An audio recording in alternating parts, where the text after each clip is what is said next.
මගේ නම අනුදි ගුණසේකර. මම තමයි මේ පාර ලෝක රූරජන කිරුළ වෙනුවෙන් ලංකාව නියෝජනය කරන්න ඉන්නේ. මගේ ගම අනුරාධපුරේ. මම මගේ උපාධිය හදාරලා අවසන් කරා. මගේ උපාධිය මම හැදාරුවේ කැලණි විශ්වවිද්‍යාලයේ අන්තර්ජාතික සම්බන්ධතා ගැන. ඉතින් දැනට මම මගේ වැඩ කටයුතු කරගෙන යනවා මගේ පැජන්ට් එක සම්බන්ධයෙන් සහ මගේ ඕගනයිසේෂන් එක සහේලි වෙනුවෙන්. 2024 මිස් ශ්‍රී ලංකා තරඟාවලියට සහභාගී වීමේදී මම ලබාගත් අත්දැකීම ගැන කතා කරනවා නම් ඒක ඇත්තටම අමතක කරන්න බැරි අත්දැකීමක්. මගේ ජීවිතේ ගොඩක් දේවල් ඉගෙන ගත්ත අත්දැකීමක්. පැජන්ට් එකට එහා ගියපු දේවල් ජීවිතය ගැන ඉගෙන ගන්න ලැබුණ අත්දැකීමක්. විශේෂයෙන්ම අපිට ශාස්ත්‍රීය ප්‍රවීණයන් එක්ක වැඩ කරන්න හම් වෙනවා. ඒකෙන් අපිට ගොඩක් දේවල් ඉගෙන ගන්න ලැබෙනවා. ඉතින් මම හිතන්නේ ඒක පොඩ්ඩක් අභියෝගයකුත් වුණා සමහර තැන්වලදී.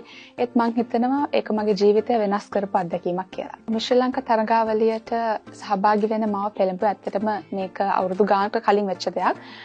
2017 දී ඉන්දියාවේ මනුෂ්‍ය චිල තමයි මිස් වර්ල්ඩ් කිරුළ ලබා ගන්නේ.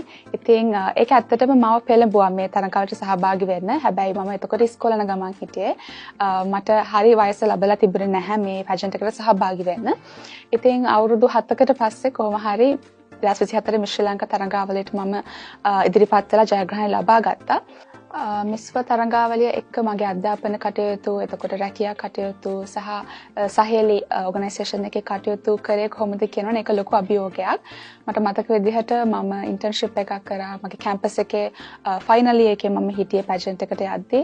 ඒත් එක්කම සහේලි එකේ වැඩ කටයුතුත් මම කරා. ඉතින් ඒ දේවල් එක්ක ලොකු අභියෝගයක් වුණා. නමුත් මම හිතනවා මම හැමදේම සැලසුම් කරලා කරන කෙනෙක් නිසා ඒක මට අමාරු දෙයක් උනේ නැහැ. මේ ශ්‍රී ලංකා තරඟාවලියේදී ගොඩක් අභියෝග වලට අපිට මුහුණ දෙන්න ලැබුණා තරඟකරුවන් විදිහට. එක අභියෝගයක් තමයි අපි ඇත්තටම දන්නේ නැහැ තරඟාවලිය අවසානයේදී මොන වගේ ප්‍රතිඵලයක් ලැබෙයිද කියන එක. මාස 2කට ආසන්න කාලයක් ඊටත් වඩා වැඩි කාලයක් අපි ගොඩක් මහන්සි වෙලා මේකට වැඩ කරා. ඉතින් සමහර අවස්ථාවලදී පසුබෑමකට ලක් වෙන්න පුළුවන් අපි මේ කරනවා ඇතිද මේක කරලා ප්‍රතිඵලයක් ලැබෙයිද?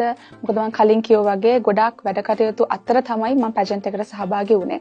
ඒත් මං හිතනවා තමන්ගේ උපරිමයම කරාම තමන්ට පුළුවන් හැමදේම කරාම මොන ප්‍රතිඵල ලැබුණත් අවසානයේ දුක් වෙන්න ඕනේ නැහැ. මට අල්ක කරන්න තිබුණා, මට මේක මේ විදිහට කරන්න තිබුණා, මට තවත් වැඩ කරන්න තිබුණා කියලා. ඉතින් මං හිතන්නේ මගේ උපරිමය මම දුන්නා. මම අවසාන ජයග්‍රහණයක් ලැබුවා. ඉතින් මං හිතන්නේ එහෙම තමයි මම අභියෝගය ජයගත්තේ. ලෝක රජන තරඟාවලියේදී රූපය විතරක් නෙමෙයි. එතනින් එහාට ගිහලා ගොඩක් දේවල් බලන අපේ ශරීර සුවතාවය, එතකොට අපේ Beauty with a Purpose project එක අපිට එක එක ඉන්ටර්වියුස් තියෙනවා. ඉතින් මේ දේවල් වලට මම මේ දවස්වල ගොඩක් මහන්සි වෙලා ලෑස්ති වෙනවා.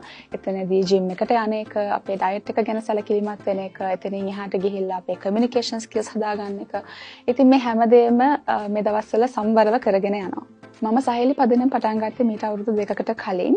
මගේ ෆයිනල් ඉයර් රිසර්ච් එක මම කරේ ලංකාවේ තියෙන විවාහ දූෂණය ගැන. මොකද ලංකාවේ නීති අනුව විවාහ දූෂණය අපරාධයක් විදිහට සැලකන්නේ නැහැ. ඉතින් මේ රිසර්ච් එක කරද්දී මට දැනගන්න ලැබුණා ලංකාවේ ගොඩාක් ගැහැණු ළමයින්ට සහ කාන්තාවන්ට ඔසප් වීම සම්බන්ධයෙන් ගැටලු තියෙනවා කියලා. ඒ නිසා තමයි මම සහේලි පදනම් පටන් ගත්තේ. ඉතින් එතනදී ඔසප් වීම ගැන කිව්වම ලංකාවේ ගොඩක් මිනිස්සු ඒක ගැන කතා කරන්න පසුබට වෙනවා. ඒක ගැන කතා කරන්න ලැජ්ජ වෙනවා. සමහරට කාන්තාවන් ඒක ගැන කතා කරන්න පසුබට වෙනවා.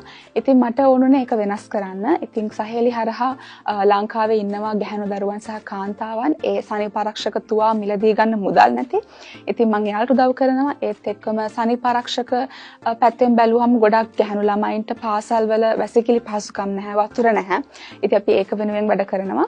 ඒත් එක්කම දැනුවත් කිරීම වැඩසටහන් ගත්තම ගොඩක් කාන්තාවන්ට ලංකාවේ ඔසප් වීම ගැන දැනුම මදි. ඉතින් සහේලි හරහා අපි ඒ වෙනුවෙන් කටයුතු කරනවා. ශ්‍රී ලංකාවේ රජන විදිහට මම කරන්න කැමති කාරණා 3ක් ගැන කතා කරොත් පළවෙනි එක අනිවාර්යයෙන්ම වෙන්නේ ලංකාව නියෝජනය කරන එක මිස් වර්ල්ඩ් පැජන්ට් එකේදී. ඉතින් මම කලින් කිව්වා වගේ ලංකාව මේ පුංචි රටක් කියලා හිතන් හිටියට මම හිතනවා අපිට ඊට වඩා කරන්න පුළුවන් කියලා. ඉතින් මම කැමති ඒ දේ මිස් වර්ල්ඩ් පැජන්ට් එකේදී පුළුවන් උපරිමයෙන්ම නියෝජනය කරලා පෙන්නන්න.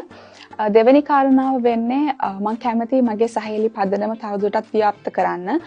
තව ව්‍යාපෘති කරලා රටේ විතරක් නෙමෙයි ලෝකෙම ඉන්න කාන්තාවන් ළමයින්ට සහ ගැහැණු ළමයින්ට උදව් කරන්න පුළුවන් තැනට මගේ පදනම ගේන්න මම බලාපොරොත්තු වෙනවා. තුන්වෙනි කාරණාව ගැන කියනවා නම් මම කැමතියි මගෙන් පස්සේ මේ ශ්‍රී ලාංකීය රජන කියන තැනට එන්න ඉන්න අයට ආදර්ශමත් චරිතයක් වෙන්න. ඒ වගේම යාළුවට හොඳ ෆවුන්ඩේෂන් එකක් හදන්න. මොකද මම හිතන එක හරියට වටිනවා යාළුවට දෙයක් බලලා ඉගෙන ගන්න කෙනෙක් ඉන්නකොට යාළුවට ඒක හරි පහසුයි. මොකද මට කලින් හිටපු අයකින් ගොඩක් දේවල් ඉගෙනගෙන තමයි මේ තැනට ඇවිල්ලා ඉන්නේ. ඉතින් මම කැමතියි එහෙම ආදර්ශමත් චරිතයක් වෙන්න.